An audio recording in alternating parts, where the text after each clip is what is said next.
All right, let's explore the thinking of Jaque Fresco and the society he'd like to see. The reason we emphasize machines and technology is to free man to pursue the higher things.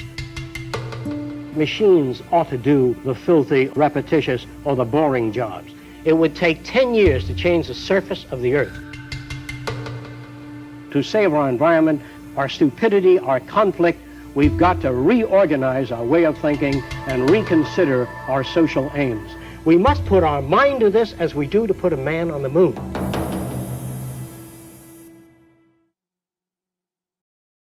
Like many kids, when I was 6 years old, I dreamed of flying in space. I'm old enough that back then the only astronauts were Flash Gordon and Buck Rogers. Boy Scouts will blast them to pieces before they land.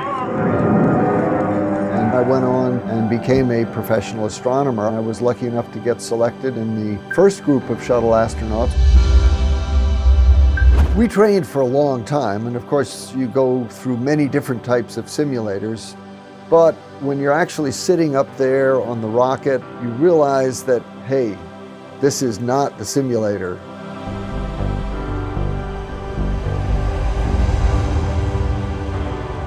The whole vehicle is shaking a little bit on the pad. And then you hear this roar down beneath you, and the whole shuttle tilts forward a little bit.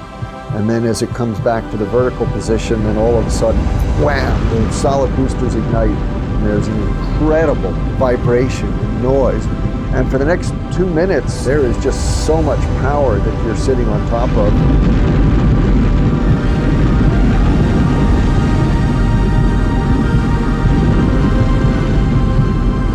I was just sort of holding on, thinking to myself, whoa, I hope this whole thing holds together. And sure enough, it did. Of course, by that time, looking out the window, the blue sky has already turned to the blackness of space. And I can see in the distance the coast of Africa coming up into view, and I always remember that feeling on my first flight when I realized, wow, you're in space.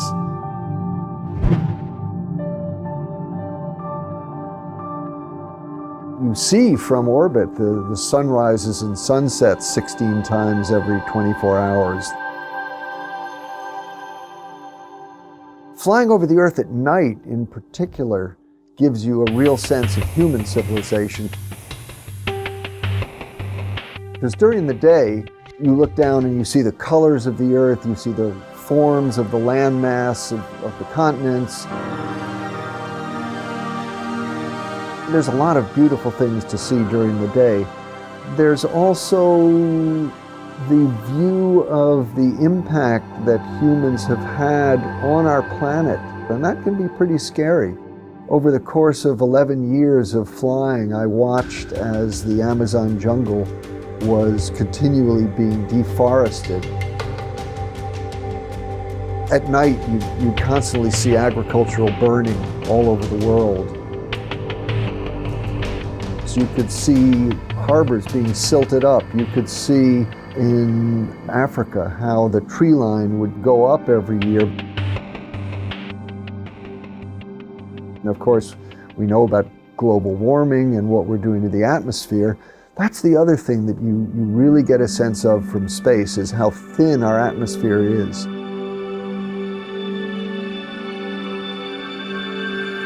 Basically, the idea that we're seeing this environmental damage on the Earth created by humans, but we see it from a cosmic perspective, means that it's just not something that we can ignore. The planet is responding to the presence of humanity.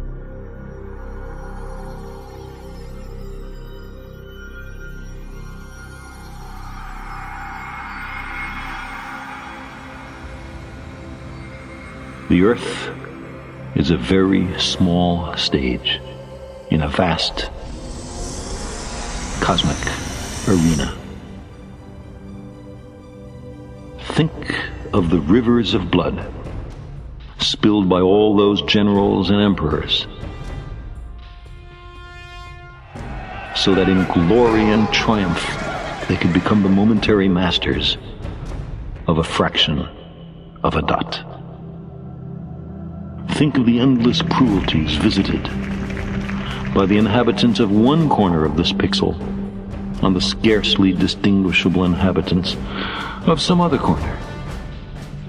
How eager they are to kill one another. How fervent their hatreds. Our posturings, our imagined self-importance. The delusion that we have some privileged position in the universe are challenged by this point of pale light. Our planet is a lonely speck in the great enveloping cosmic dark. In all this vastness, there is no hint that help will come from elsewhere to save us from ourselves.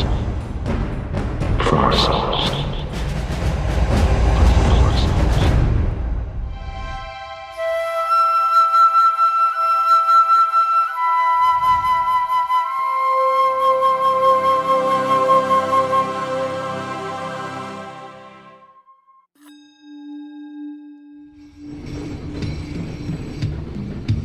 For the first time, we have the capability, the technology, and the knowledge to achieve a global society of abundance for all. We cannot continue as we are, or the consequences will surely be dire. A 2012 UN report states that a global population growth from 7 billion to almost 9 billion is expected by 2040. Demands for resources will rise exponentially. By 2030, requirements for food are projected to rise by 50%, energy by 45%, and water by 30%. We are presently depleting natural resources 50% faster than their planet can renew.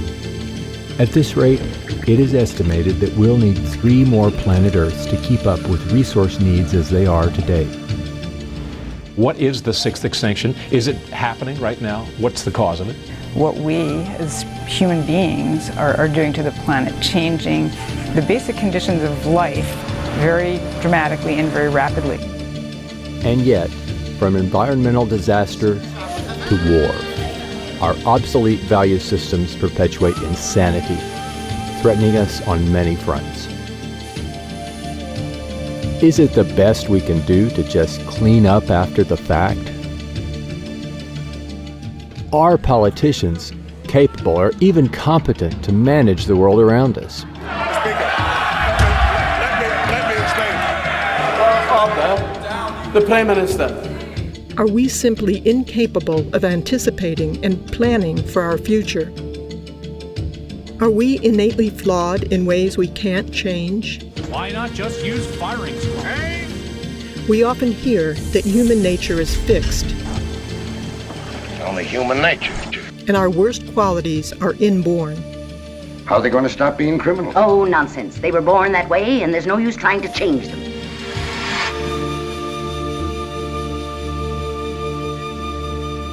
I think it's difficult to talk about a specific human nature like we talk about fixed or modal action patterns in non-human species. But clearly in humans, learning plays the major role. In fact, I refer to humans as the learning animal because humans learn more than any other animal.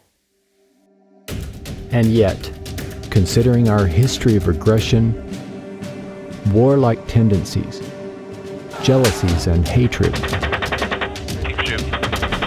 we still have much to learn. One would think it impossible to simply overlook the conditions we're immersed in.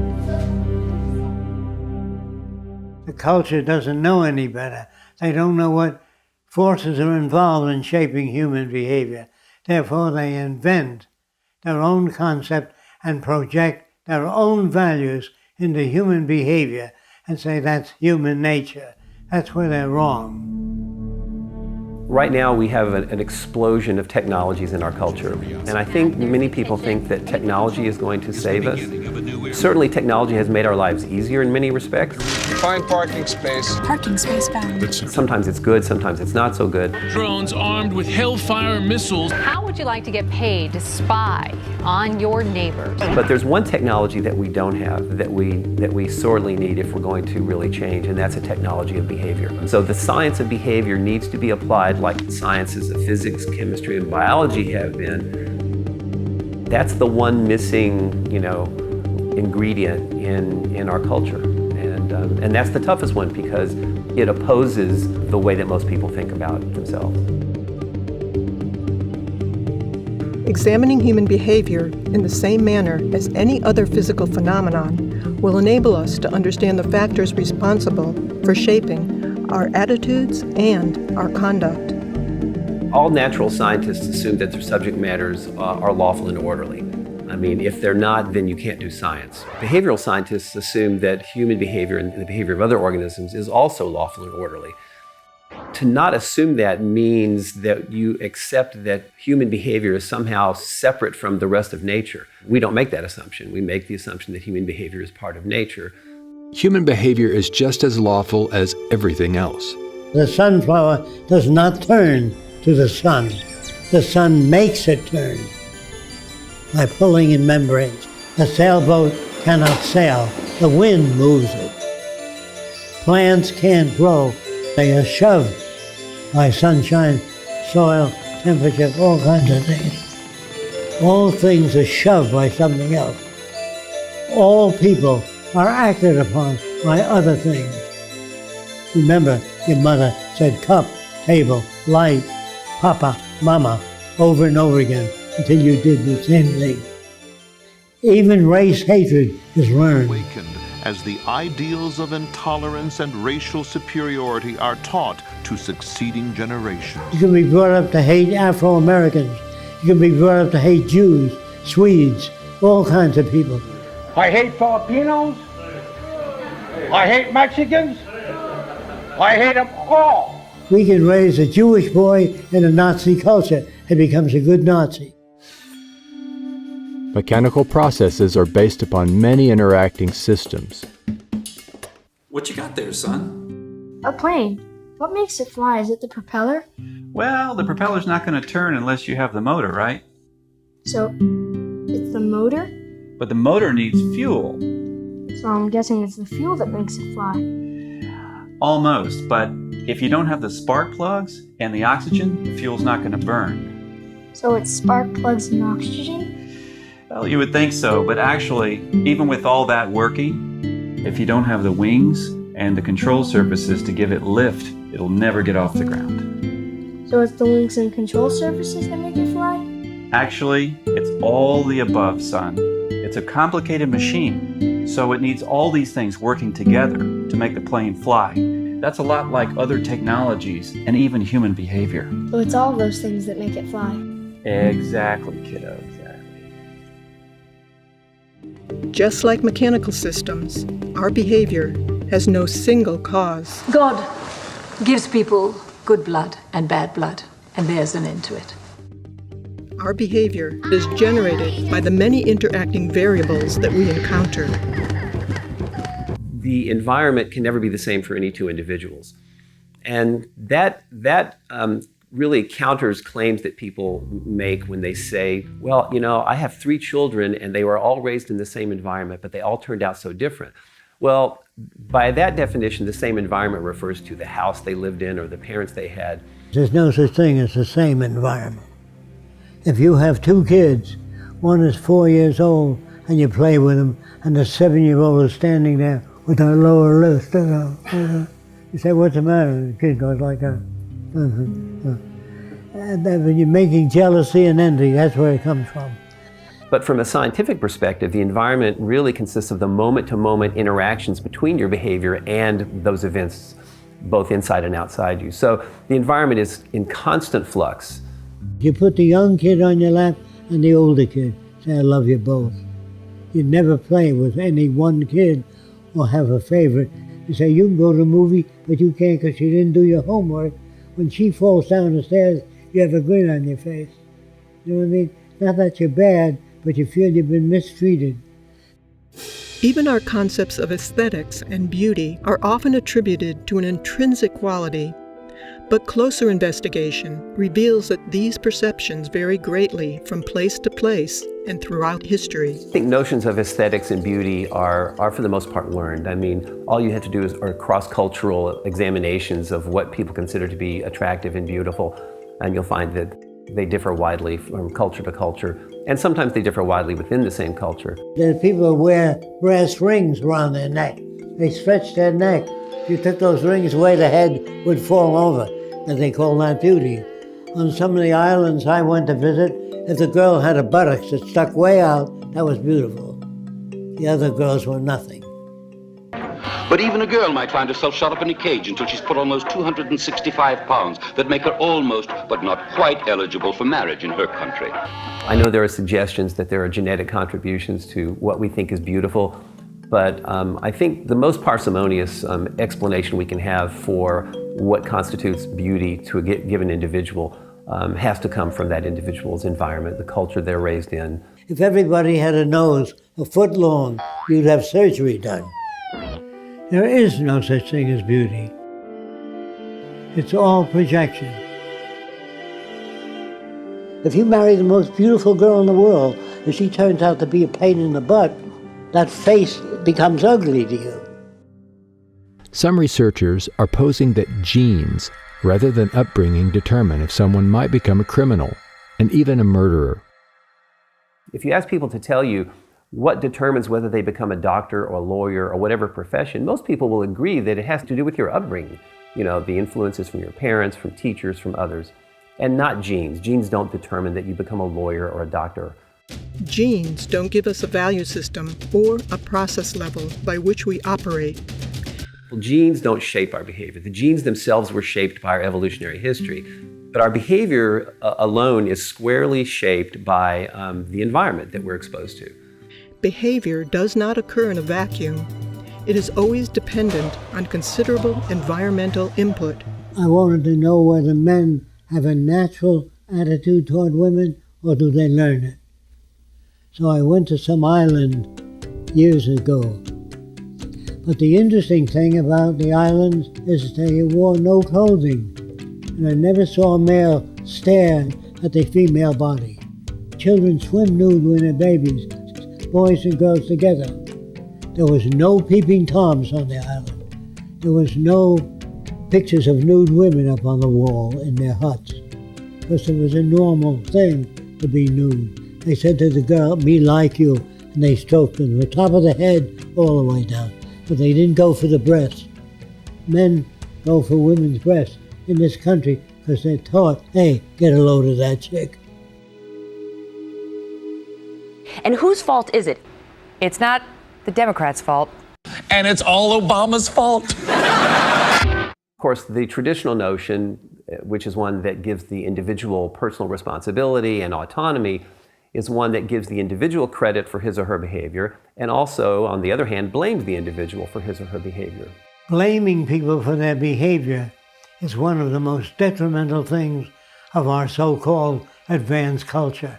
Their behavior is shaped by the culture they're brought up in. And of course, that's built upon or based upon an assumption that we are free and we freely choose our behavior. But a scientific perspective actually takes the opposite viewpoint. The scientific perspective is a determinist one, which suggests that our behavior is lawful and orderly. Our behavior is caused. There's no serial killer that doesn't have a background that made him that way. Every gangster, every New York gangster is made that way by associating with people like that. Our social and legal systems blame and punish the individual. Yet these attempts to modify conduct by punitive means ignores the person's background and surroundings, which shape that behavior to begin with. From old-school prison gangs to disruptive street gangs, it's a dangerous mix for staff and inmates alike. Research shows that learning also changes the physical and chemical structure of the brain.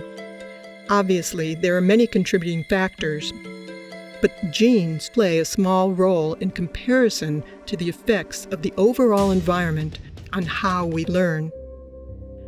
No Chinese baby was ever born speaking Chinese. Did you know that? They had to go to school to learn the language. No French baby was ever born speaking French. No matter how many years the parents spoke French, they have to learn it. Our cerebral cortex is really built on plasticity.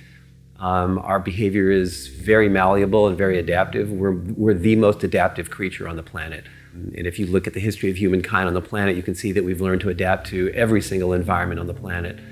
The only difference between a preacher and a thief is the environment they're reared in. We don't come to our own conclusions without any outside influences. We don't change our minds. Our minds are changed by events. Heard about them, right, brothers? No. They say they want to build themselves a flying machine. They ain't never gonna be no flying machine. If God wanted them to fly, he would give them wings. Yeah. Our minds are changed by events. I changed my mind. Yeah, me too.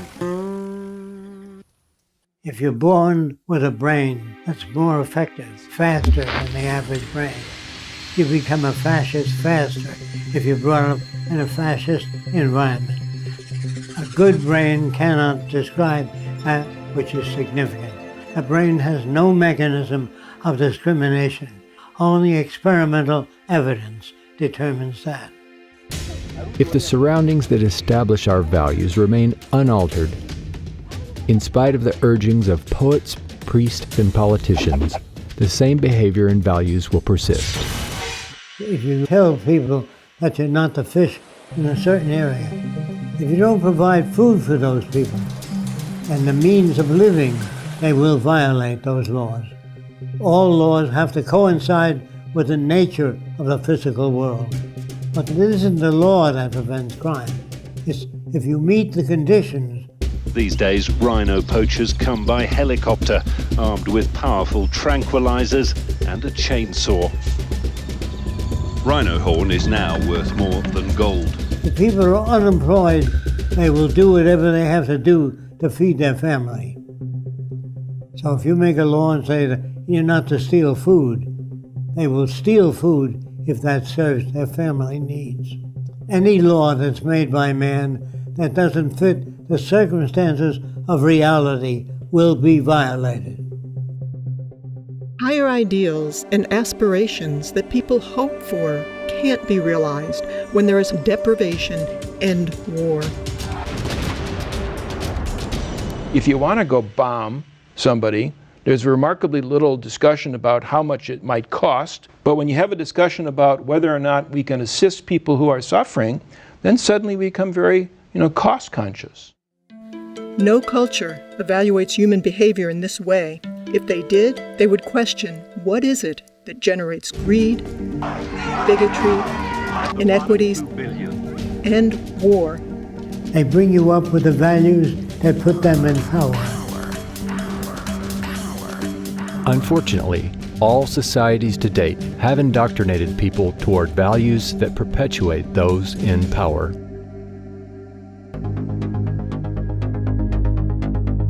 So, let's investigate the key factors governing the lives of people and nations. Money and the values, behaviors, and consequences it produces. Time and sales data. Split-second stats.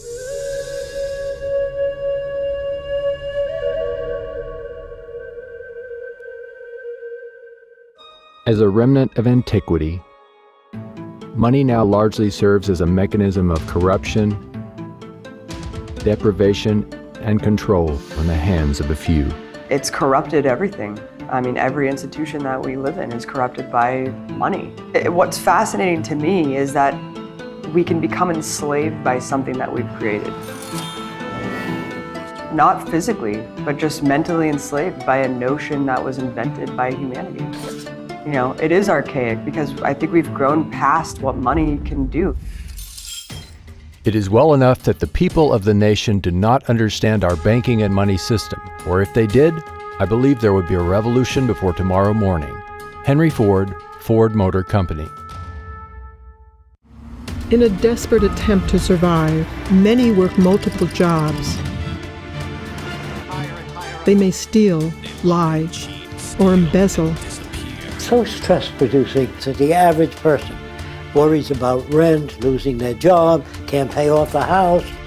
On a bigger scale, the profit motive creates a ruthless cycle of devastation. Illness, pollution, and war are accepted as normal.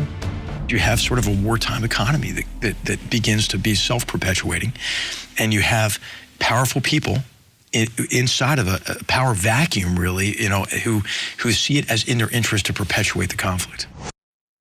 But it does benefit the few at the top who live parasitically by the manipulation and control of money. The banking system right now is effectively enslaving individuals, enslaving students, enslaving institutions, and sucking resources from them. They set it up so that there would be private central banks that could charge everybody interest on the currency and allow themselves to get rich without having to do anything. Who's been doing all of this? It's a group of bankers, the Federal Reserve System, that's a private system. The Fed is a private bank owned by private stockholders. Do not let the name Federal fool you. In 1913, which is when Woodrow Wilson allowed the Federal Reserve System legislation to be passed, most of the Congress people had gone home. This legislation turned the central bank system of the United States over to the Federal Reserve Board, making them the only group that could issue Federal Reserve notes or U.S. dollars. President Wilson, he regretted that. He said that he had just sold this country downstream. A great industrial nation is controlled by its system of credit. Our system of credit is concentrated. The growth of the nation, therefore, and all our activities are in the hands of a few men. We have come to be one of the worst ruled, one of the most completely controlled and dominated governments in the civilized world. A government by the opinion and the duress of small groups of dominant men. President Woodrow Wilson, 1916. It's a fiat system that we operate under, and it's actually someone punching numbers on a computer somewhere. That is how we manufacture money today. There's nothing backing it, there's nothing behind it. When government spends more than it collects in taxes and needs money, it does not print its own money, but borrows from the Federal Reserve in exchange for U.S. bonds, which the Fed provides at interest. When people and corporations want money, they go to banks as well. The system is rigged. If a bank buys a $100 bond, the bank gets to lend out 10 times that amount, or $1,000. They created the extra funds from nothing. No money, gold, or anything to back it up. The bank also gets back the loans with interest for all the money lent. Money is created this way from the simple signature of a borrower with the promise to pay it back. And to make matters worse, very often people are paying the amount back many times over due to the interest. This is the process by which individuals, companies, and governments acquire money. It is respectably referred to as fractional reserve lending and is used globally by most other banking systems, keeping people and entire nations in perpetual debt. So if you just keep printing dollars with no backing, at a certain point, people lose confidence in the currency, and that's what's happened. The banking system right now is in the business of manufacturing risk by creating debt for individuals and people. And so there is the risk that those people will not pay that debt back. But the liabilities for the risk have been and continue to be assigned to the U.S. taxpayer in the U.S. currency. We're now sitting in a situation where the world's currencies are about to crash. Nobody knows how long it's going to take, but the Federal Reserve System has been printing dollars like there's no tomorrow. You have what is effectively a criminal enterprise based on the manipulation of people's attention, resources, and time in order to extract value from them. They're stealing money from us that way. They're stealing the result of our efforts and our labor. And that is something that has grown as a cancer on our society. These bankers are all part of a system called the Bank for International Settlements. Most people, even in business and banking, don't understand this bank and its role as the BIS. They own 40% of the assets of the 43,000 companies that are traded on the capital markets. The bank runs itself. It has a board of directors which is composed of 15 governors of central banks from around the world. And they pull down 60% of the annual earnings. They bought up all our media, and that media is hoodwinking citizens. The media has morphed into just peddling the corporate interests of the money masters that control the political establishment. There's about 118 boards of directors that sit on these 5 giant media corporations. And they all serve different boards, of Monsanto to weapons to food. So when you have all these interests bleeding together, it's that much harder to differentiate what interests you're seeing laid out in the mainstream media. Fair, balanced. If you want to understand power, you have to understand who nominates candidates, not understand who votes for candidates. Our system is not a democracy. The percentage of our population that participates in the nomination process is literally less than 5% of the population, and really less than 1% of the population. If I was in control of the nominating process of everything that everybody ate, and I always nominated cheeseburgers or fried chicken, and I told you that it was a democracy and you could eat anything you want as long as it was a cheeseburger or fried chicken, would that be a democracy? I could sell it to you as a democracy because I don't decide whether to eat cheeseburgers or fried chicken. You get to vote in a very large and well-publicized election as to whether we're going with fried chicken or cheeseburgers. And people organize into very tribal groups, being very anti-fried chicken and very pro-cheeseburger, or they'll explain to you exactly why cheeseburgers are going to be the end of the world and why fried chicken's going to save you. Those who can afford it hire lobbyists who essentially buy politicians. Most of the time, either party will suit their needs. Definition of a lobbyist in the United States is someone who advocates for someone else and is getting paid for it. The laws then enacted are quite often written by the corporations to benefit themselves.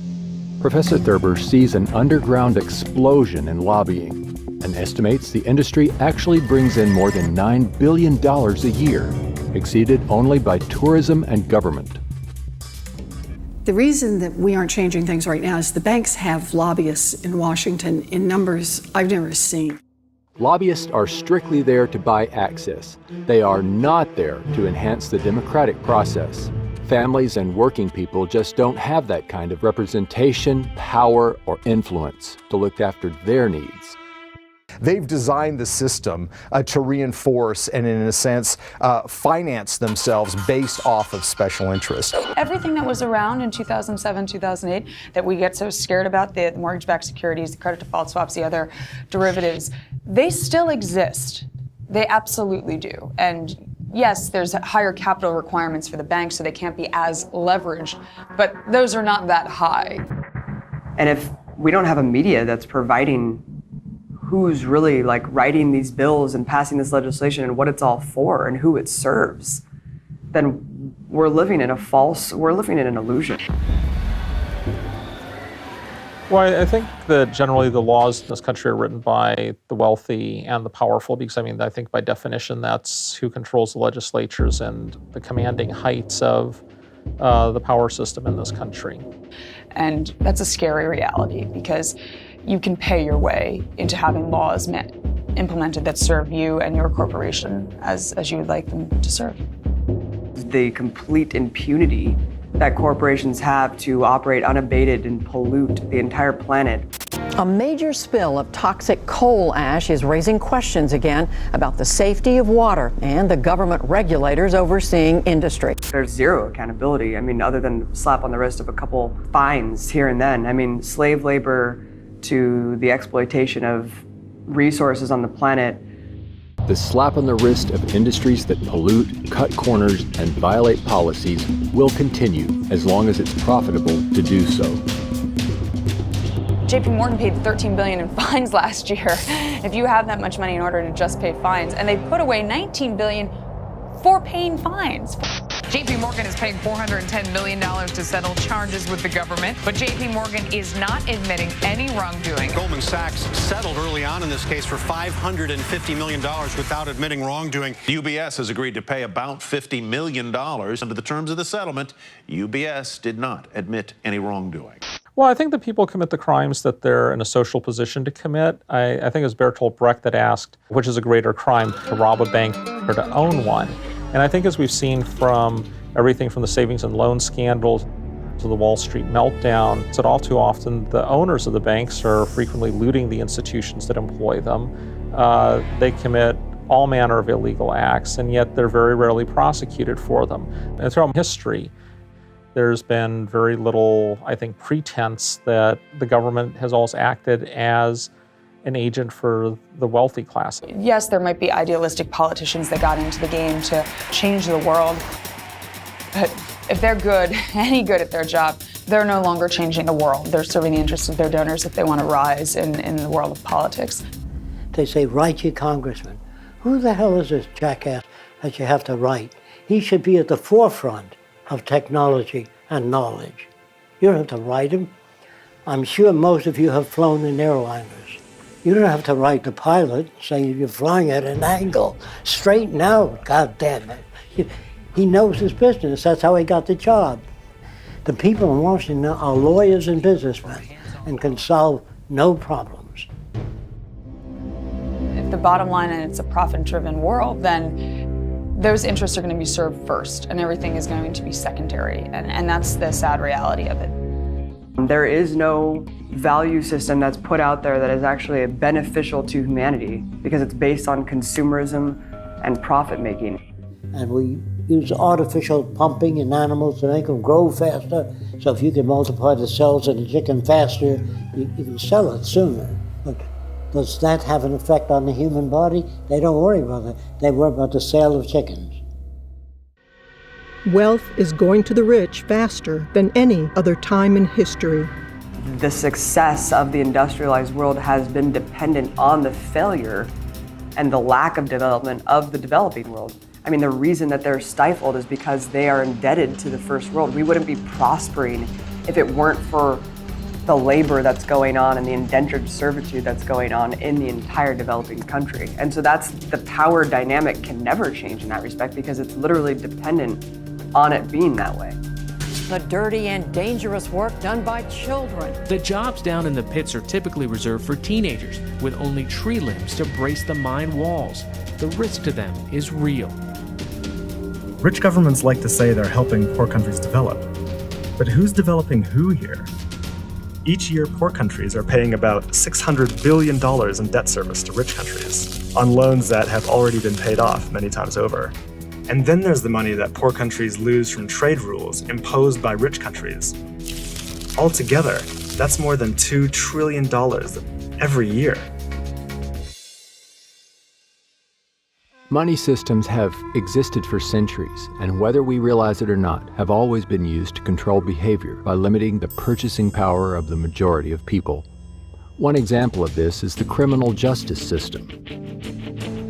Many proclaim prisons don't work, but ultimately, prisons are a resounding success as a tool for social control to safeguard the political and economic established system. If you hire people whose only expertise is caging people to try to fix social problems, you're not going to get a very good solution. But I think that they're very good at caging people, and I think that's why mass incarceration has been a huge success for the ruling class in this country. The United States is really number one in a lot of things, and I think the biggest thing that we can say that we're number one in is how many people we lock up. And the United States has roughly 5% of the world's population, but we've got 25% of the world's prisoners. China has 4 times as many people as the United States does and half as many prisoners. The United States has more prisoners than the Soviet Union did at the height of the purges and the collectivization in the 1930s and the infamous Soviet Gulag. Poverty is a vicious cycle, rarely escaped by the poor. Studies found that scarcity can reduce mental capacity and cognitive performance. In children, it affects their brain development and memory. Additionally, the poor are often forced to live in areas of low air quality.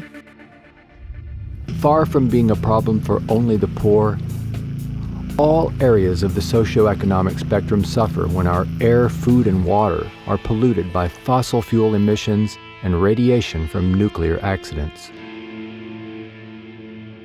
The current energy infrastructure results in about 2.5 to 4 million deaths per year worldwide from respiratory disease, cardiovascular disease, and complications from asthma.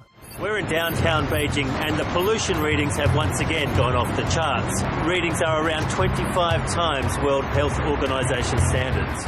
Including 50 to 100,000 deaths per year in the United States and 16,000 alone in California. The economic system that we're living in today is destroying the planet because it is based on an unsustainable model. We're seeing proof of that right now. The current energy infrastructure, which has been going on for a long time, has resulted in the accumulation of greenhouse gases and particles that cause warming of the Earth's climate. And the Earth's climate is warming at a rate faster than any time since deglaciation from the last ice age. In addition, higher CO2 levels, CO2 is an acid. It dissolves in water, becomes carbonic acid, and has resulted in the acidifications of the oceans, and this is destroying coral reefs.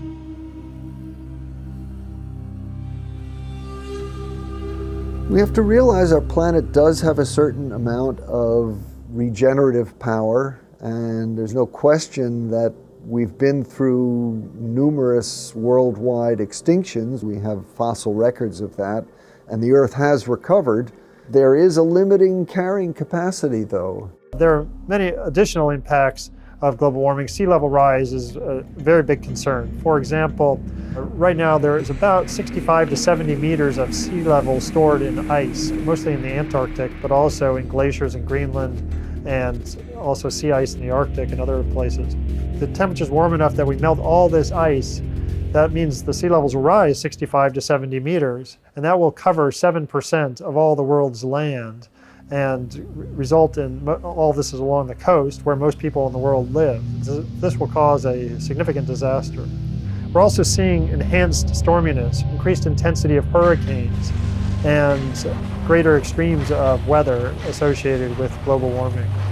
So there are significant problems associated with this, and these are all tied back to the emissions from coal, oil, and gas combustion that have been occurring since the Industrial Revolution that started in the mid to late 1700s.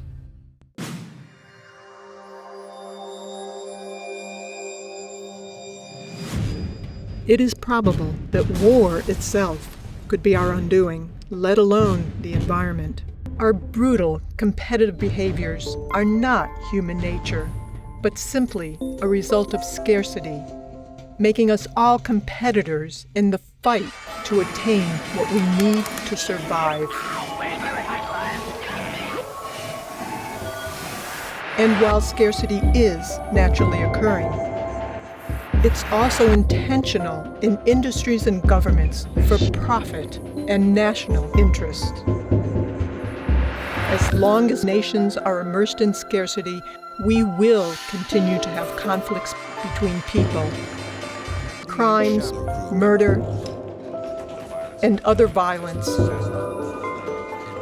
to all-out war, the ultimate expressions of human stupidity. The ground shook in the U.S. bombardment. Like, bomb the heck out of them. These behaviors must be surpassed if we wish to survive. That's the best recruiting tool for Al-Qaeda. This guarantees the cycle of violence will go on. And with our technological ability to provide for all, we must take steps towards a different approach. Or the endless cycle of booms, busts, and war will continue. No! Peace in our time.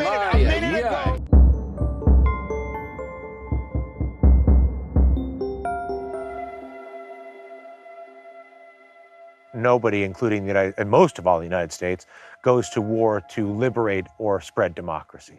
The only incentive on a practical level to go to war is to acquire resources. In the United States case, it frequently is either energy resources, shall I say, supporting political alliances to preserve access to energy resources. Smedley Butler, a U.S. Marine Corps General Major who was the most decorated Marine at the time of his death, stated it well when he wrote, I spent 33 years and 4 months in active military service, and during that period, I spent most of my time as a high-class muscle man for big business, for Wall Street and the bankers. In short, I was a racketeer, a gangster for capitalism. I helped make Mexico safe for American oil interests. I helped make Haiti and Cuba a decent place for the National City Bank boys to collect revenues in. I helped in raping of half a dozen Central American republics for the benefit of Wall Street. I helped purify Nicaragua for the International Banking House of Brown Brothers. I brought light to the Dominican Republic for the American sugar interests. I helped make Honduras right for the American fruit companies. In China, I helped see to it that Standard Oil went on its way unmolested. Looking back on it, I might have given Al Capone a few hints. The best that he could do was operate his racket in 3 districts.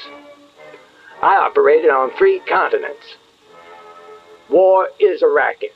It always has been. A few profit and the many pay. But there is a way to stop it.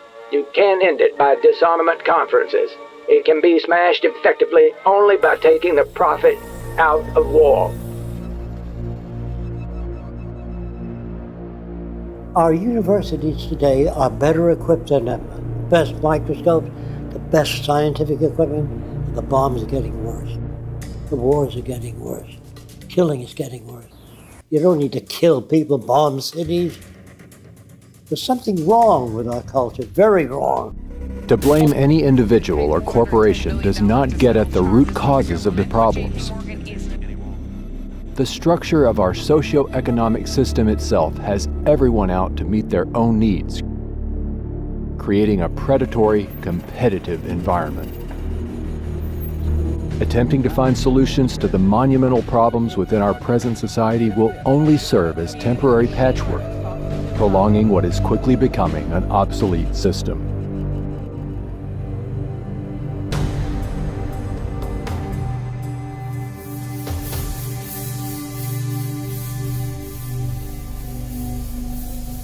Now more than ever, a sustainable civilization is possible, and furthermore, essential. Our social designs, language, and values have evolved from ages ago. The reality of scarcity in earlier times shaped our behaviors and remains deeply entrenched in all cultures today. The history of civilization is a story of change, and this includes our social systems as well.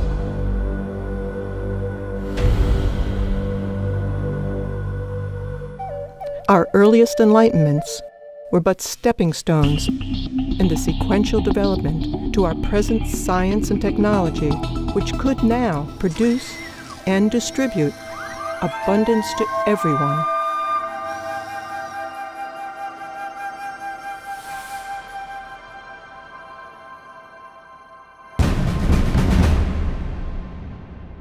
There's no question that many jobs simply aren't coming back, but probably the biggest single driver of that is the way technology is racing ahead. If we continue on current paths, the next 10 years will be even more disruptive than the last 10 years because the technology is accelerating faster. If you keep laying off people and putting in machines, which is happening in the auto industry, they pick up the whole car and turn around, shove the engine in, and moving people out. There comes a time when millions won't have the purchasing power to buy cars. That's when the system collapses. But all of our growth is associated with increased consumption, increased use of energy and other resources. And when you ask economists, well, what's the alternative that enables us to continue to be prosperous without destroying the natural environment on which we depend? And they don't seem to have an answer for that. There's no solution within the present day type society.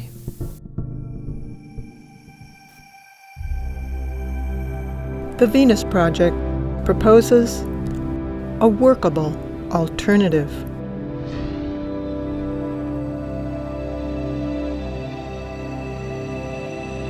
The aim of the Venus Project is to secure, protect, and assure a more humane world for all through the application of technology and cybernetics with human and environmental concern.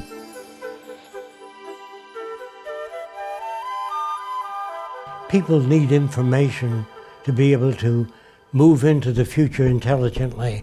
Without information, there's no way you can develop a sustainable culture. It can't be done politically because the problems are technical.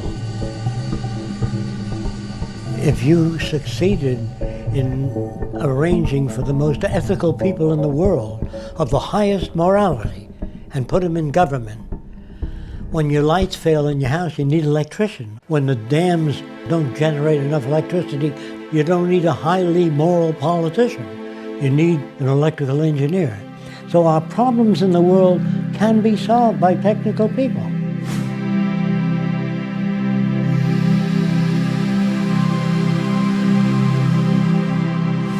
What science does provide for us is a great deal of information about the implications of the different options we have. So science helps us make better decisions by informing those decisions.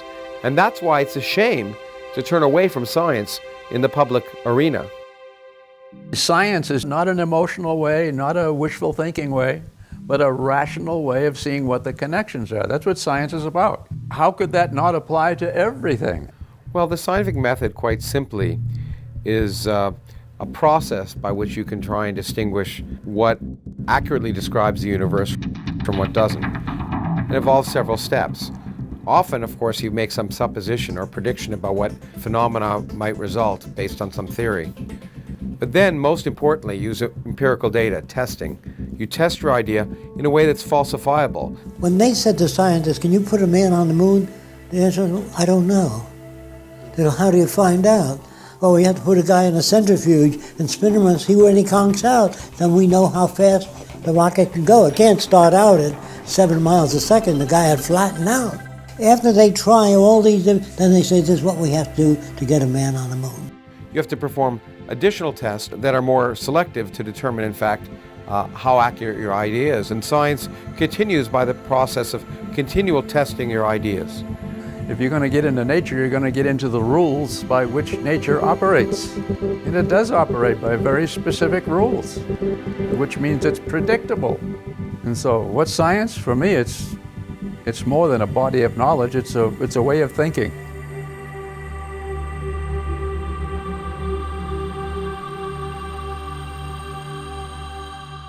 Now, language itself is subject to interpretation. When you say something, it goes through my filters and comes out a little different than what you mean. Now, if you had that in the scientific world, engineering world, when engineers talk to each other, they use physical reference for their language. If they all interpreted what they think the other guy meant, you couldn't build bridges, they'd collapse. So in medicine, when a doctor says hemostat, the nurse doesn't hand him a towel, she hands him a hemostat. So that language is very precise. The thing about science is it's independent of culture, religion, language, everything. That's why scientists from around the world can work together. We all speak the same language. They're talking specifically. A wonderful thing about a blueprint, if you give a blueprint of an automobile to Italy, China, France, they all turn out the same automobile because it has uniform interpretation. I was just giving a lecture about two very important results which vastly disagree. What did the two groups do that vastly disagreed? They decided to work together. And their interest was determining what nature tells us, not what they wanted to be true. There's no Chinese way of building airplanes. There's a mathematical way. Oddly enough, we've never applied the methods of science and engineering on a global scale to achieve a more just and equitable social arrangement. Our failure to do so leaves us continuously on the brink of oblivion. Scientists were never asked to design a society without automobile accidents. They were never asked to design a city that's self-sufficient. You know, you took the Manhattan Project, they were supported, so they built the atom bomb. We're working on the wrong things.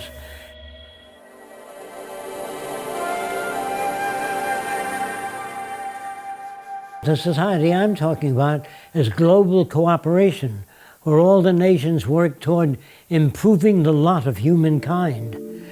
Now, why do that? Because the smarter people are, the richer and more secure everybody is. But in the future, when you join all the nations together, and they can see the advantage of sharing all the Earth's resources and all the knowledge by all nations, once they realize that advantage, they will join together.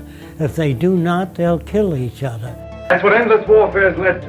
Brigandage. What else could happen? But we, who are all that are left of the old engineers and mechanics, have pledged ourselves to salvage the world. We're the last trustees of civilization when everything else has failed.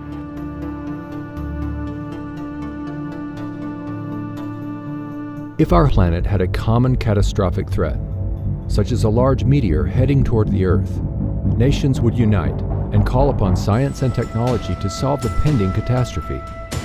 Border disputes would cease. Bankers, lawyers, and businessmen would be unable to solve the problem. Resources would be harnessed without cost or profit. Today we face many common threats, far beyond national boundaries.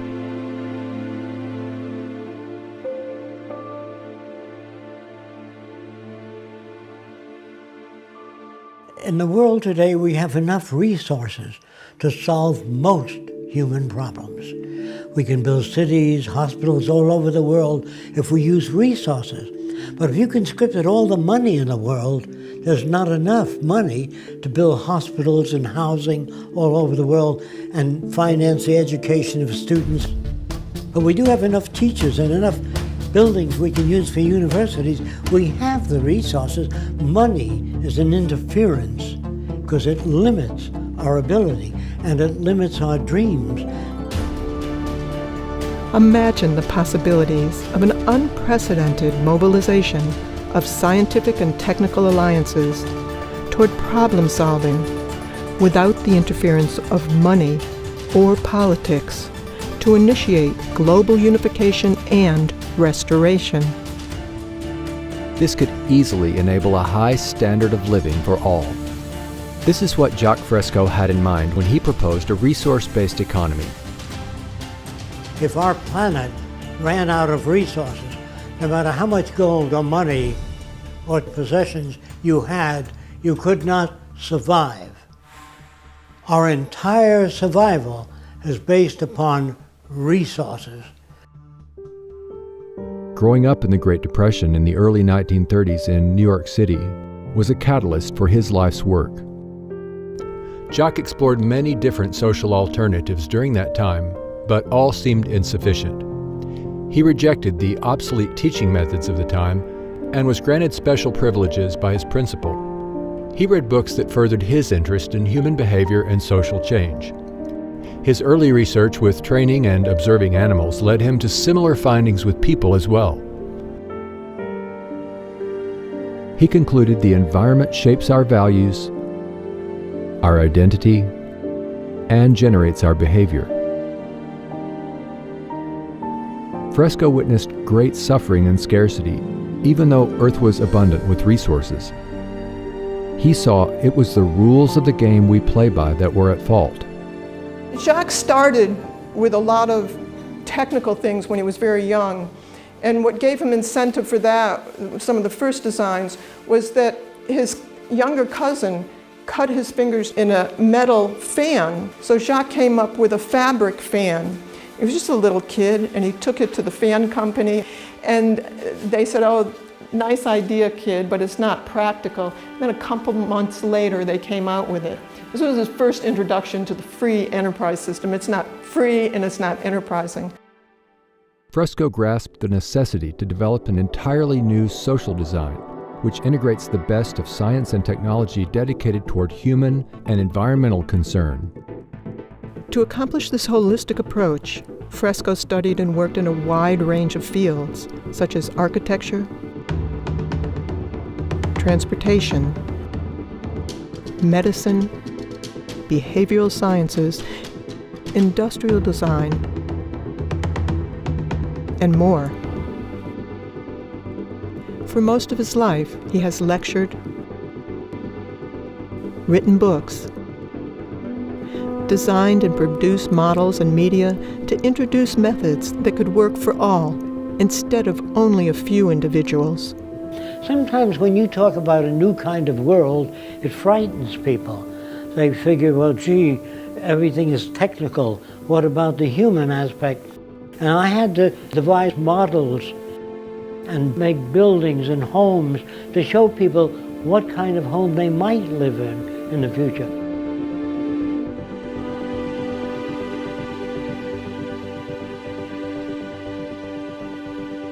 I really don't know what the future will be like, but there are possible alternatives, thousands of different alternatives.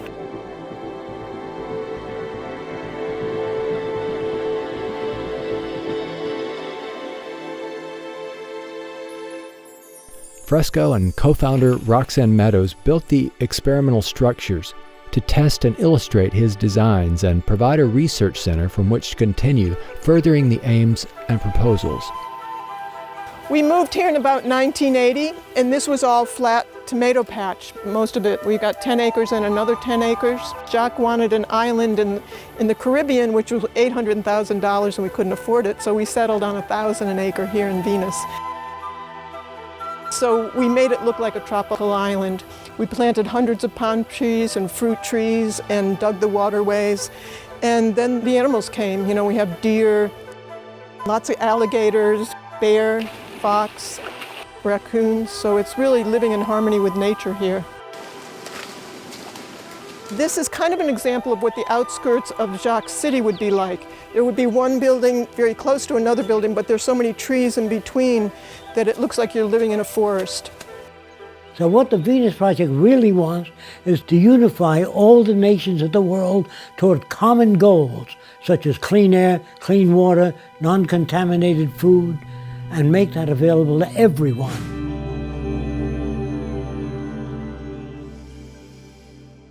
What is really needed is the intelligent management of the Earth's resources. A resource-based economy is based on the carrying capacity of the Earth and its resources. If you don't work in terms of existing resources, you're working in some metaphysical plane. In a resource-based economy, all resources would become the common heritage of all the world's people, and access to the necessities of life would be for all the world's people. There would be no more monetary systems or trade, barter, or any other system of human servitude. A resource-based economy allows social advancement and worldwide reconstruction in the shortest time possible. Under scientific scales of performance, we can provide everybody with more than they need. I'm saying that the average person in this Venus Project will live better than the wealthiest people today. But first, you take a survey of the Earth's resources. You don't leave it up to the opinion of somebody or a group of people. You find out what you have, and that gives you the parameters of what you can work with. So you find out where your technical personnel are, where your water is, where your arable land is, the health of the people and the needs of the people, and you build according to that. That will determine where your hospitals go and everything else. A resource-based economy operates as a balanced load economy. This means avoiding shortages and overruns, thus optimizing efficiency and conserving energy. There would be no excesses and little waste. It would be balanced to the environmental conditions and human needs. For instance, there would be no houses without people in them, or cargo trains traveling empty or stored in freight yards dependent on the business cycle for their use. This also ensures natural resources are not depleted as in our present system. Here's where I got the ideas from: the human body. The brain says, if I do all the thinking, I want most of the nutrients. And the lungs would say, just a minute, if I don't oxygenate the blood, you couldn't work as a brain. So the brain says, all right, I'll give you whatever you need. And the liver says, if I don't filter, the brain and the lungs will die. So every organ gets whatever the hell it needs. And so you have a system that works. When you get an infection in your toe, there's no committee meeting, no democracy, where they send the committee to the brain, say there's an infection in the toe. The brain says, we're going to do a 3-month study. By that, your infection's up to your knee.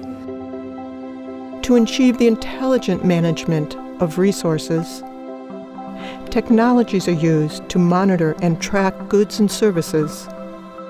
This is similar to industrial processes of today, but updated to equitably distribute goods and services to all. This is the basis for a total global systems approach. I can imagine an abundance economy where robots do most of the work, where our food, our clothing, our shelter are created by machines.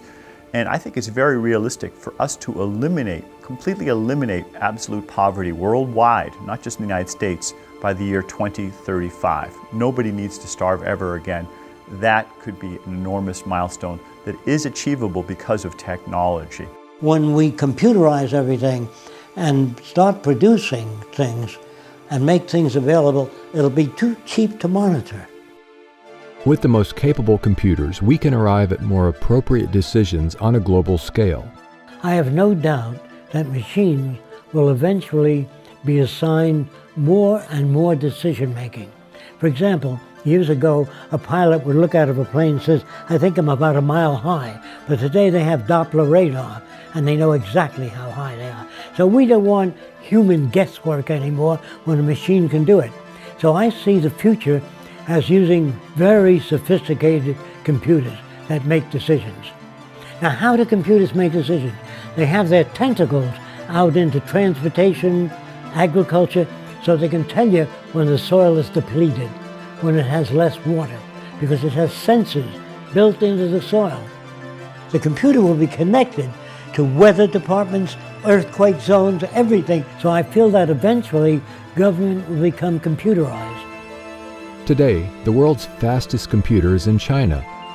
The Tianyi supercomputer is capable of 33.86 quadrillion floating point operations per second. 80% of what doctors do is going to be done by computers. Is that really true? Absolutely. I have zero doubt. You won't want a doctor to do your diagnosis or monitoring or pick your therapy. That's why IBM Watson's trying to pick cancer therapies, because it's too complex for humans to do. There's 15,000 diseases, 15,000 devices, drugs, therapies, prescriptions. Do you think if you're a cardiac patient, your cardiologist has read even 100 of the last 5,000 articles published last year on cardiac disease? Not a chance. But the computer can go through it all. Absolutely. You may have seen IBM's Watson defeat the world champion in the game of Jeopardy. Well, that same technology can also be used to solve legal problems, to answer questions in call centers, to make medical diagnoses. These are just wondrous technologies that are having enormous implications going forward. Recently, I got a chance to ride in a self-driving car. 10 years ago, I would have said that was impossible, but of course it did happen, and riding down Route 101 in California was a breathtaking experience for me. At first it was a little frightening, then it was a little exhilarating, and ultimately I felt quite comfortable in that car. Humans have accidents. Google's driverless car has driven 700,000 miles without an accident. Even the best humans have accidents before they get to 700,000 miles. All of us are beginning to be able to speak to our machines, whether they're cell phones or computers, and have them understand what we're saying. That would have been science fiction a few years ago, but now the machines are able to carry out our instructions and even respond back to us in computer-synthesized voices. I think 10, 20 years from now, there will be very few areas, maybe none, where human judgment is better than machine judgment. So the computers will eventually be put in charge of everything except human behavior. Technology can eliminate critical life or death errors. A machine, instead of humans, fills the prescriptions. The robot gives a huge amount of confidence because we know that pharmacists and pharmacy technicians are incredibly skilled people, but they're humans and they will occasionally make mistakes. You know, we give something like 3 million doses of drug in 3 months here, so even a 1% error rate is far too high. And so eventually you're going to get to computerized government, and that's the end of corruption, because they don't have ambition. Computers don't say, I'd like to be president of the world. I want to control people. They don't have a gut reaction. If utilized in this global systems approach, we could surpass the practice of political decisions based on power and advantage. And even computer experts are writing books now on the machine takeover. Watch out. They're not going to take over. They're going to be assigned the decision making. I'm not worried about the machines getting angry and taking over. I'm worrying about people maybe getting angry if we don't figure out an equitable way to use these technologies to create shared prosperity. The Venus Project proposes ways to achieve this. Interconnected, sustainable cities utilize cyber centers, which coordinate industries, transportation systems, public health care, and the flow of goods and services. These cybernated centers would connect all cities and help with environmental reclamation. In the beginning, interdisciplinary technical teams would manage productivity until even these tasks are automated. Mega machines directed by AI could excavate canals, construct bridges, viaducts, and dams. Self-erecting structures would be expedient in the construction of industrial plants, apartments, and eventually most of the global infrastructure.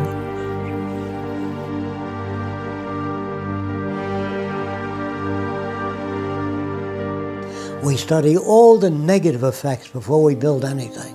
So there's a whole group of engineers and computers doing long-term studies of all the negative retroaction. With the threat of climate change, we may be forced to take large engineering feats. The Venus Project proposes automated canal diggers to bring rising seawaters into below sea level deserts, enabling them to bloom. The cities would only use clean sources of energy. Some say this is not possible, but even today, Professor Mark Jacobson is demonstrating otherwise. So our goal is to replace all fossil fuels. There's 30 times more solar available worldwide over land in high solar locations than we need to power the entire world for all purposes in 2030. And there's 7 times more wind than you need to do the same thing. So we are looking to combine all clean renewable energy sources that are available: wind, solar power, geothermal power, hydroelectric tidal power, and wave power. We would need about 4 million large wind turbines to power 50% of the entire world for all purposes. You might say, well, that sounds like a lot. But keep in mind, during World War II, the world produced about 800,000 aircraft in the space of 5 to 6 years, and the US produced 330,000 aircraft in 4 to 5 years. And so that was decades ago, and now we have better technologies and abilities to ramp up production. So it really comes down to willpower. It's not a technological or economic blockade to solving this problem. It's really a social and political blockade.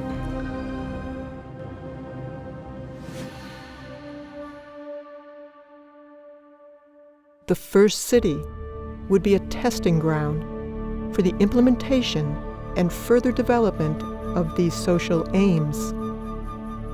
The first city would be a huge research center, making automated systems for the next city, making the first city better as well. It would be a place where we would disseminate information. We'd have movie studios, we'd be making gaming, computer animation, a lot of different media to get to the public. It would be like a university city. We would have instructions as to what sustainability really means for the future. The cities of the future are circular, not because I like circles. It's because you only have to design one segment of the system and then reproduce it in pie-shaped sectors, and that would be the most economical way. When you build suburbia, it's spread out, and you have to travel one way to the dentist, the other way for shopping, another way to the doctor. The system is self-contained. there are wind generators. All the rooftops are solar generated. All of the garbage and waste is recycled under the ground, underneath these roadways. All of the roadways contain piping running up and back, and we use all that hot water to operate the air conditioning and the needs of the city. Now these are where the residential district is. If you work in the medical center, you can live here if you choose to. So this is essentially a collection of variations in houses. Your house will vary to suit your needs. Fresco's designs are a showcase for the harmonious coexistence of nature and technology. Now, some people don't like living in individual houses. They prefer living in apartments because there's a gymnasium, drama group, discussion group, recreation of all kinds. So the skyscraper in the future will offer more of the amenities. So this is your recreational belt. There'd be art centers, music centers, recreational areas. These are bicycle paths. There are tennis courts, and these are golf courses. But the golf courses contain a clubhouse with all the golf clubs. So you don't have to bring anything out to the golf course. You stay there, play golf. When you're through, you leave your clubs there. These are access buildings where anyone can access books, a violin, musical instrument. Anything that they want is free and available. These are your research centers. Everything studied in these areas is to improve your standard of living and everybody else there. There would be no lawyers, no bankers, no ad agencies, no insurance people, no salespeople. Without money, you don't need any of those things. So you could go right into solving the problems that all of us have. That's what we'd be working on. Today, we're fighting over people who have different values, and we're fighting over scarce resources. In the future, you won't have to do that. You'd be working cooperatively to improve the standard of living for everyone. A lot of people think that I want to give people things for nothing, and that's going to spoil people. The fact that you're born in America, you'd have nothing to do with the airplane, the telephone, the railways. It's all here. And you're lucky because you inherited that, just being born here. That doesn't spoil you. So there's really no basis for crime. Since anyone can access anything they need, no one's going to hit you on your head and take your wallet because there's no money in it anymore. The monetary system has been surpassed. And when we have that kind of abundance economy, most of us will be able to spend most of our time doing the things we enjoy doing. The kinds of things that you might have seen the Athenians do during their golden age. They had human slaves take care of their basic needs. We can do it with robots. Amazing. And what would you suggest the cooks and housewives of the world do with all that extra time? There's an island called Isle of Man. On that island, there's a stream down below, and the women wear a harness. And they go down, they get 2 buckets of water and climb up to their home up there where they boil and cook food. The women have to skin animals and get the animal fat out to operate their lamps. And if someone said to the women, someday you'll turn a gadget and water will flow at whatever speed you want, without you having going down to the river. And someday you'll press a button and the lights will go on. And you won't have to skin animal fat. And the woman says, yes, but what will women do? People will get engaged in how to live, how to relate, to travel, scuba diving, restoring the reefs of the oceans that we damage, cleaning the ocean and the atmosphere. So much we don't know. And you go back to school free of charge. And every city will be a university city where you're updated on what's new.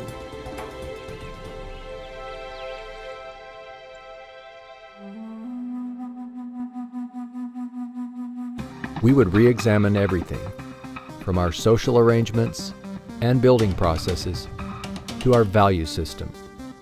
Let's explore how this new social concept would work within a resource-based economy. It's not just architecture, It's a way of thinking.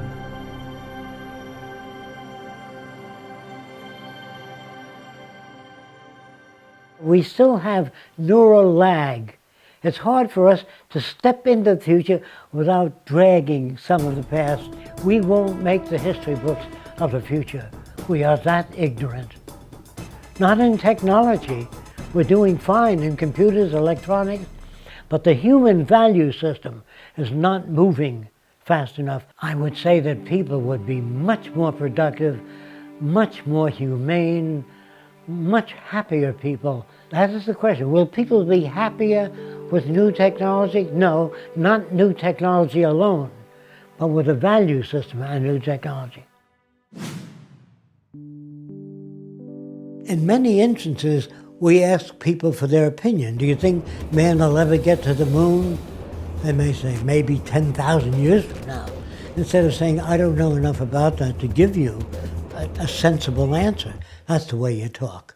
But they have opinions about everything. There'll always be war, there always has been war, because man is greedy. That's what a repeat or a loop of what they've heard in the past. The point is, ladies and gentlemen, that greed is good. Greed is right. Greed works. People are reinforced in this culture to be greedy. The more you have, the more you abuse other people. In order to get what you have, you're looked upon as being successful. You admire the people with money that have those things. And they usually get it off other people's backs that they abuse terribly. So you're not born being greedy. People think that you can't change human nature. If you couldn't change it, we'd still be living in caves. So obviously we're undergoing change. So human nature is not fixed. And greed is brought about by scarcity or lack of resources. Well, there are some animals that are very docile.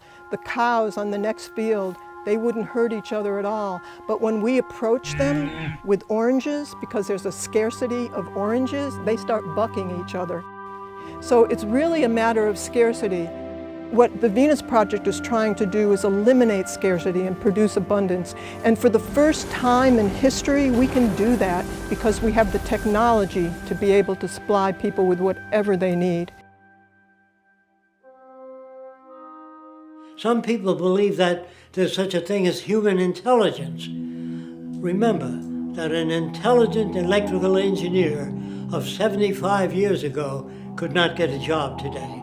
So what you once called intelligent was intelligent at that time within that frame of reference. It's an ongoing process. Now, what is the real meaning of intelligence? The ability to extract significant information from any situation. I would say it depends on the next 20 years. We'll know whether there's intelligent life on Earth. Depends on what we do about the environment and what we do about the human problem. Poverty, hunger in the world, sickness, and waste of resources. If we learn how to manage the Earth's resources intelligently, we can overcome most of the problems in relatively short time. Creativity is taking known systems and putting together in unique ways and adding few things to improve the product. That goes for music, art, drawings, invention. But if you study the history of invention, you will see a relationship and tie of all these variables. I think that's part of the propaganda of each system that tells people that the financial gain is the main motivation in people. It is that people are interested in money, but there are other people that are motivated by other interests, medical research. People devote their lives to it. There are people that work real hard and save up money and go to Africa and spend all their time trying to help people. They're not motivated by money.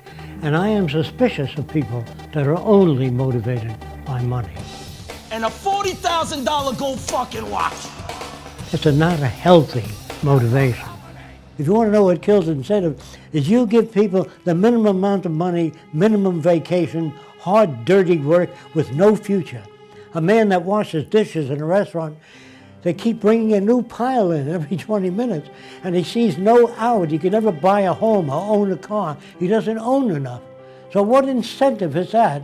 But he has to wash the dishes because he got 2 kids, he's got to feed them, and that's not good for mental health at all. What will motivate people? A world without war, poverty, hunger, loss of employment, loss of income. Your incentives and options are tremendous. Thousands of different things to do now that you got your food and housing and education. Now you go to work on solving not all problems, but all the problems of that time.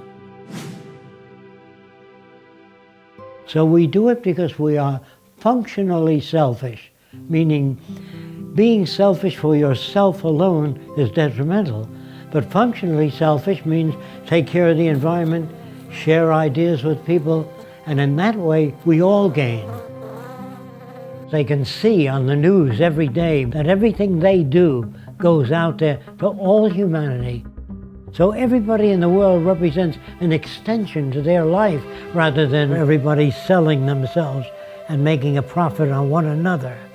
They now have the time to appreciate what the new world does, and all the films of the future will show them what's happening all over the world and what's new, and that they have free access to what's new because everybody cares about everybody else. I'd like to strike out the word utopia. There's no such thing. It's like designing the best city possible. That's not possible.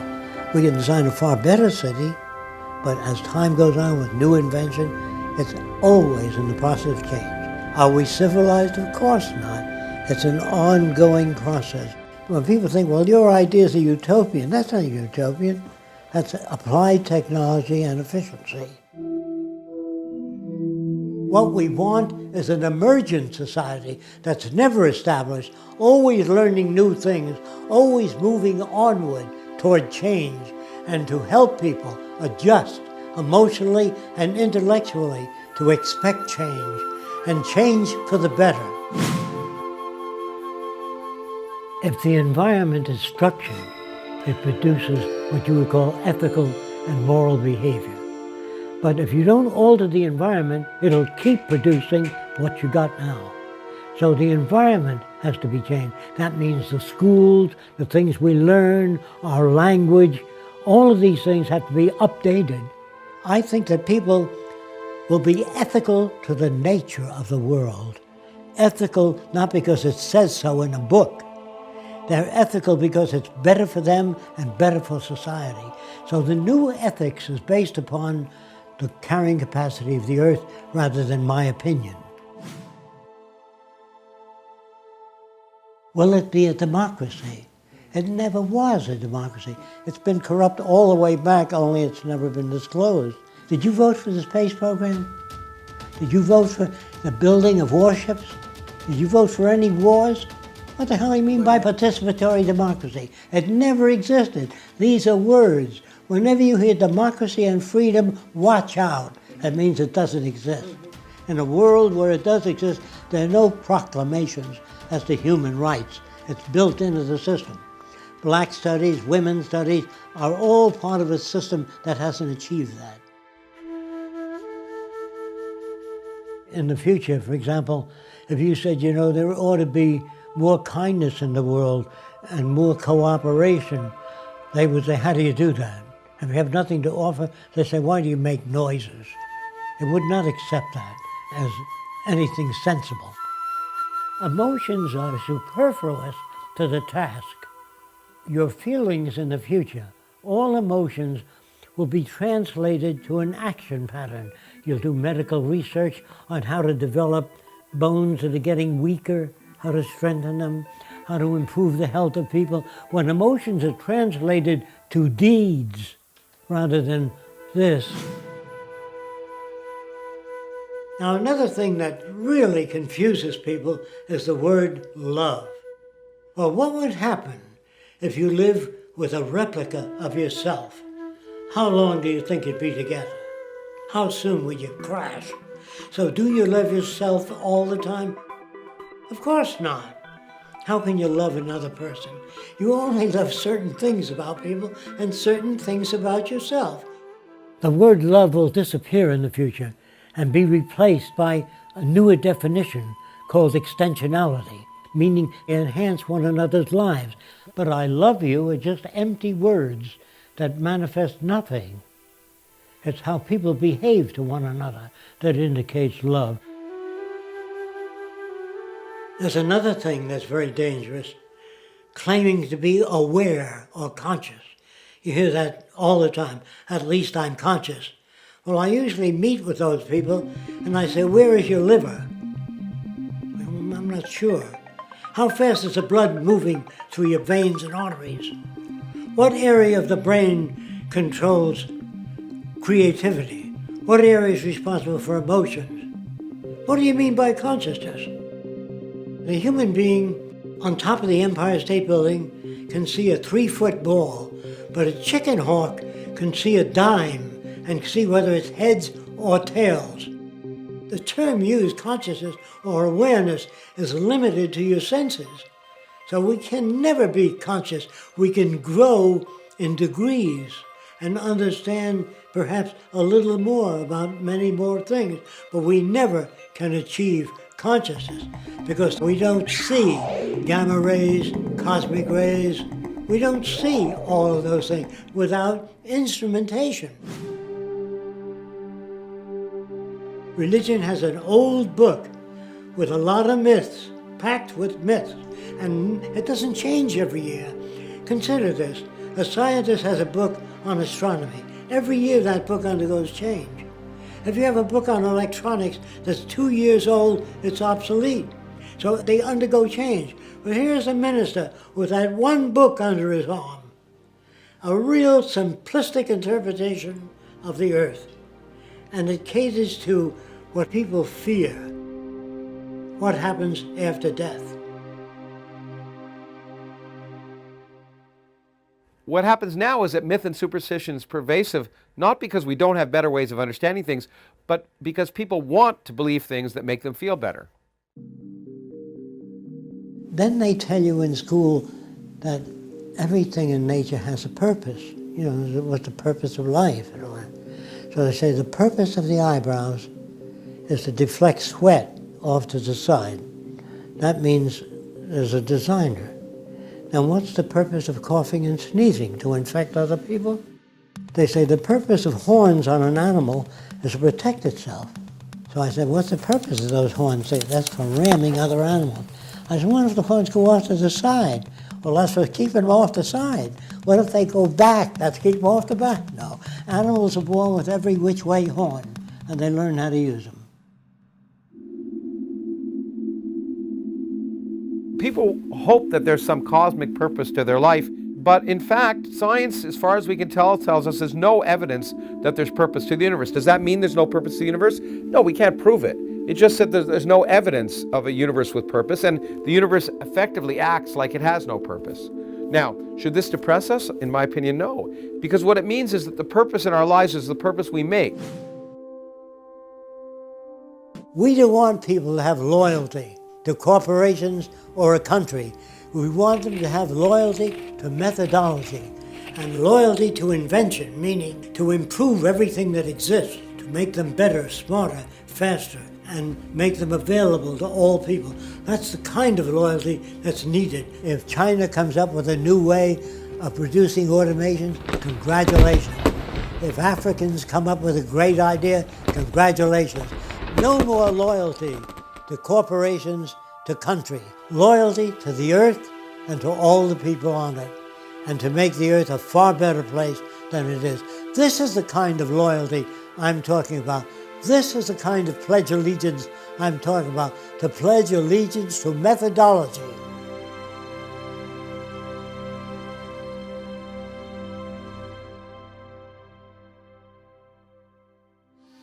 If we manage to arrive at a saner future, the tasks will be about solving problems common to all people, We have to anticipate that the earth is our salvation. If we don't take care of it, no matter how many churches you build, we will starve to death and kill each other. The real challenges are producing abundance, reclaiming damaged environments, sharing and creating innovative technologies, and improving communications between people. I know we can build a far better world without war, without most crimes, without the need for prisons, and without the need for money. We can surpass that. We have the technical ability to make things available to everyone. All the wonders of technology have no meaning at all unless it enhances the lives of everyone. The vision of applied science can serve the common good. And though this goal has eluded human civilization for centuries, the possibility of a better life for all will depend ultimately on the choices we make today.